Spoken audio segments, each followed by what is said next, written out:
ปล่อยโลดเมืองสามวาทีโดยลำดับมังการต่างคนต่างหลายอันอยู่ในเมืองสาวัตถีได้ยินว่าพระมหาอานันตะเถรเจ้ามาโลดสันนั่นกองเมมือถือกันทะมาลาดอกไม้ไปลำตอนแล้วเก่าก็ไม่ตนว่าข้าแด่เจ้ากูแต่ก่อนเจ้ากูก็ย่อมจานเดินไปกับพามปูนถ้าเจ้าได้บันนี้เจ้ากูป่วยละไปละพาพุทธเจ้าไว้เสียในที่ใดเจ้า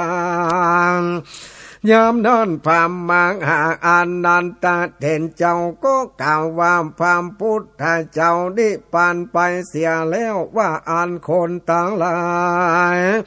ก็ปากันล่องลำหายอะไรมากนางเป็นดังวันปรินิพพานแห่งพามปุณตเจ้าฮันแลง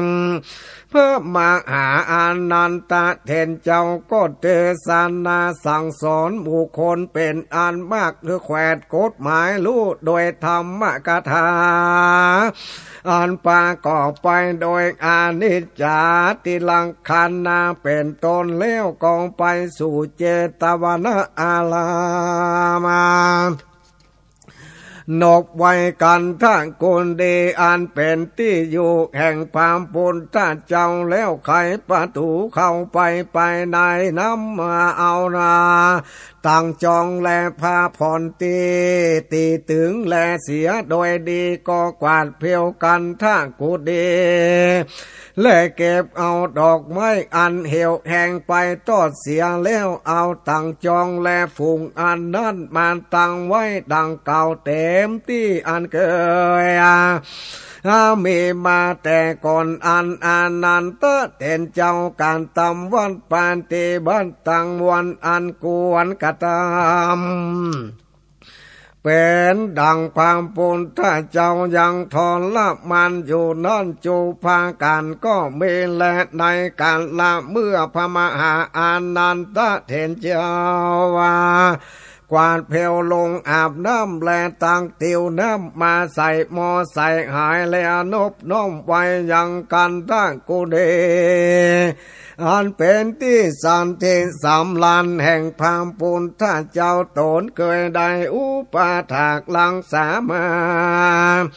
น้อยกาละเมื่อก่อนดังอันตันสามเองคาเดบัดนั้นอันวัตโตมานัตตำก้อยน้อยใจก็เกินแก่เวปัญโยการทุกอันเมปัลลาวะกำลังก็บังเกิดขึ้นในใจแห่งมหาอนันตเถรเจ้าก็บ่อาจจังกังนะยังน้ำตาไว้ได้มาหาเถรเจ้าก็ลงให้ล่ำไหลไปมาโดยในยะหลายภาการต่างๆว่าอายังกาโลอันวากาละยำนี้อานะบอกว่าเป็นกาละอันอาบน้ำจำลานทนแห่งข้าพระเป็นเจ้าอันใสบทเศร้าเลือดเลืองงามนันจะลือกาละยำนี้บอกว่าเป็นกาละอันพระเทศนาธรรมแก่ปัญดาสันตั้งหลายนั้นจาเลือกาละยามนี้บอกว่าเป็นกาละพระโอวาทคำสอนแก่เจ้าภิกขุตั้งหลายอันจาเลือกาละยามนี้บอกว่าเป็นกาละอันพระผู้เป็นเจ้าการทำสิกขาสายยานอนนาพักผ่อนอันจาเลือกาละยามนี้บอกว่าเป็นกาละอันภาษาเด็ดลูกขึ้นเพื่อจำลาสังวันละองค์อันตนขี้สวยนาและบวนปากอันแดงงามอันจะลืออายังกาโลอันวางกาละยามนี้บอกว่าเป็นกาละอันพระพุทธองค์เป็นเจ้าสาเดนไตเตาลิลากะมานาการเป็นทาบาทโดยพุทธลีลาดอันงามอันข้านอนก็ได้เตียนตามเป็นปัญจาสามานะบันดิพะหากเข้าสู่นิพพานไปเพราะบ่มีความอะไร โดยตัวแห่งคาตั้งแต่วันนี้ไปนาอานนท์จังได้ติดตามต้นแห่งพามพุทธเจ้าองค์ใดเล่านี่จานอนพามากหาอานันตะเทนเจ้ามีความคบยำลักแลคิดถึงปุณทานจริยาและมาหาการลุนนาที่กุลแห่งพามปุณถ้าเจ้าใจก็ล่องลำให้เล่าว่าพุทโธอันว่าพามปุณทานเจ้าตอนเป็นปิ่นเก่าแก่โลกาแต่เมื่อยังบอดใดตาลันพายาเป็นพาเตื้อวันหานาก็หากมีใจมูตูคูนาแก่ข้างอานนท์อ่านเสมอดังเงาเตรียมตนแห่งพาเป็นเจ้าในจีจัดตั้งหลายอันมากนางกว่าร้อยจัดปันจัดแท้ดีหลีพามาหาอานันตะเทนเจ้ามีความโศกเศร้าล่ำลอยสันนี้ก็เมฆหันและโดยเทพมาหาอานันตะเทนเจ้าหากเต้าเป็นพาโสดาบันปุกกาลาและได้ละเกเลสคือสังกาติทิเวจิกิสาสิลัมปันตะปรมาสะสามตัวเต้านาส่วนกิเลสนอกนั้นเป็นตนวางกามาลังข้ามปานติข้างอันเป็นเหตุคือหลักและยุ่งหญิงใจบังเกิดและโสมานัสสะโตมานัสสะนั้นยังมีอยู่บอกอาจละเสียใดเตือนเหตุดังอันพามากอานันตะเทนเจ้าจริงยังมีความโศกทุกข์และลงให้เหตุอะไรลักในพระพุทธเจ้าเพื่ออันแล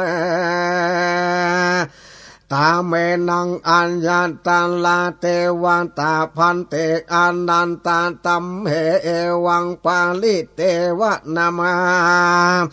ตถาอาภาสิตาถาวาสังเตเสสิเมืองพามหาอานันตะเทนเจ้าลงลำหายอะไรมากนางโดยพังการสันด้านยังเมเตวันดาตนดึกมาหันมาหาเทนเจ้าก็สังเวช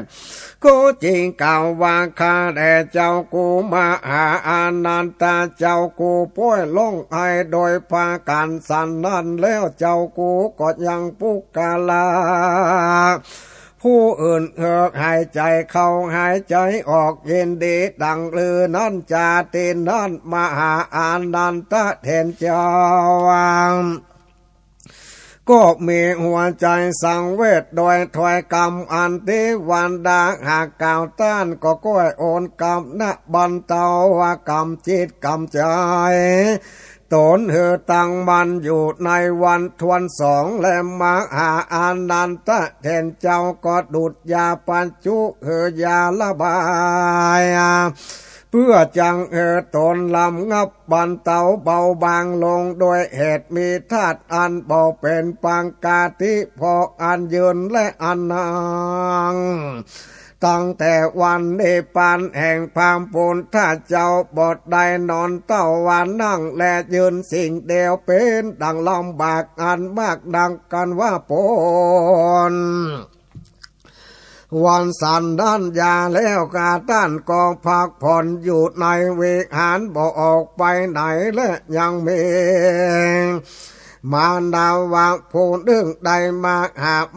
าอานันตะเทนเจ้าท่านก็บอกแก่มานาว่าผู้นั้นว่ากลาโลโขมานาว่าเป็นตนดูการลามานาว่าบอกเป็นโอกาสอันต้านจังมาเตื้อในวันนี้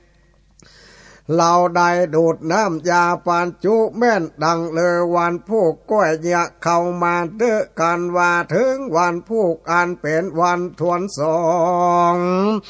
ตอนจริงจังออกจากวิหารอันมานาวะผู้นั้นหากถามตานก็กล่าวยังสูตรอันเจอว่าสุภาสูตรอันเมี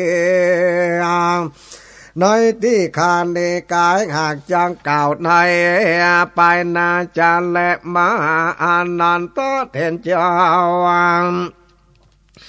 ก็เหือการตามอาคันดาภูลามปาติสังขารนายศยาติลุติคำในเจตวันนะอารามเมื่อหาเวกหานแล้วปวงลำมวนจุภาการกันถึงเวลากาละอันไกลเขาวัดสาต้านก่อนลำพิโคสังฆา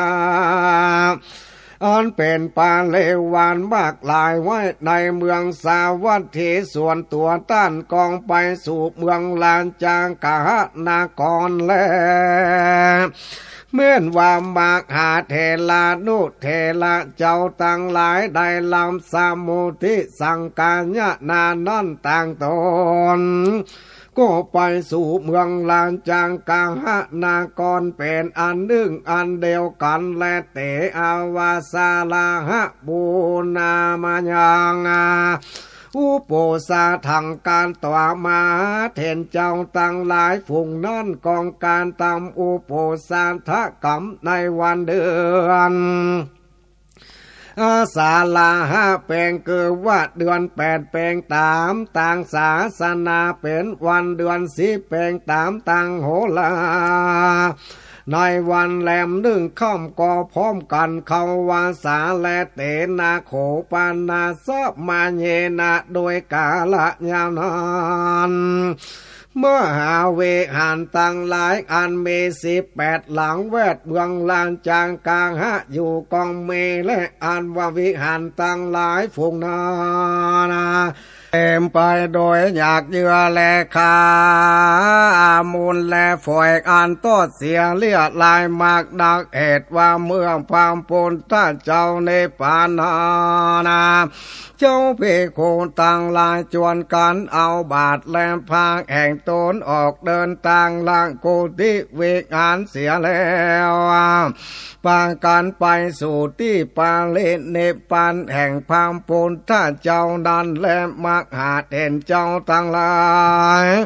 เจ้าการตำยังการเตกาวัดและใดการเตกากันไว้ว่าจักยศยาปูจาและคำสอน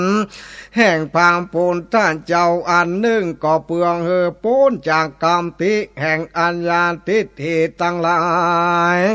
จริงจากกันว่าเราจังการตำคันดาปูนละปาติสังขรในเดือนอันเป็นเดือนต้นแห่งวันสานี้ก่อนเตือว่าอันแต่แหลกอัญญาทิฏฐิตั้งหลายก็จังเปิงกล่าวว่าสันนี้เมื่อพามปูนท่านเจ้าตนเป็นครูยังตั้งอยู่สาวางการตั้งลายก้องการตามวันปานเตบันกวาดเพลและรักษาเมื่อพามปนทานเจ้าเนปานไปแล้วนี่สาวางการตั้งลายก็ลาเสียบองการตามวันปานเตบัดและว่าอาณา